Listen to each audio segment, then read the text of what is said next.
Hey everybody, this is Vince Miller. Thank you so much for joining me for another devotional. Now, before we dive in, just a reminder today, if you're looking for a retreat, we have one in Florida coming up very soon. You can check that out in the link in the Devo today. But we're going to be in chapter 3 of John.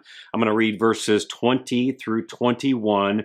Remember, Jesus is having a conversation, a late night dialogue with a guy named Nicodemus. And he says, to close off the conversation, "For everyone who does wicked things hates the light," remember that analogy there, that metaphor, the light, understanding, "and does not come to the light, lest his works should be exposed. But whoever does what is true comes to the light, so that it may be clearly seen that his works have been carried out in God."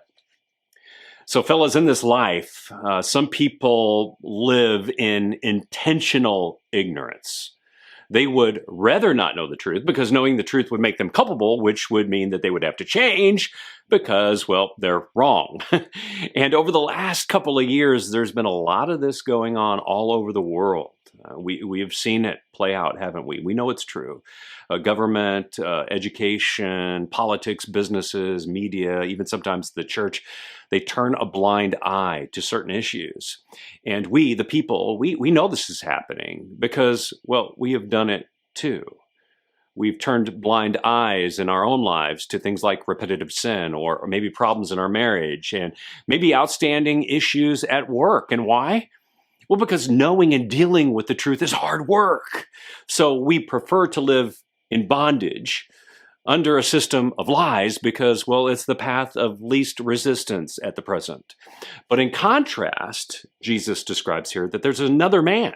He's the one who loves truth and understanding. He's willing to be exposed and lives his life conscious free. He is free from hiding. And because of this, he has a certainty of action in his life in everything he does. And this certainty gives him, well, the freedom to live his life without the concern that one day he's going to get caught, right? And with this, the late night dialogue, late night, at night, by the way, the nighttime dialogue between Nicodemus and Jesus comes to an end. And the proposition that Jesus makes to him is this: are you ready to live in the light of understanding, or are you going to walk out of here and continue to live in the darkness of human ignorance?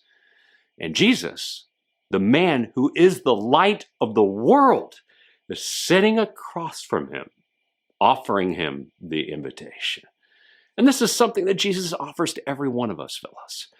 An offer to come out of darkness and walk in the light. So what are you going to do with that today?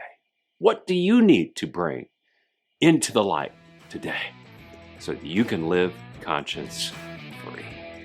Guys, I hope you'll run after this one today. I pray it blesses you. If it has blessed you, share it with someone else, and I'll see you right back here again tomorrow.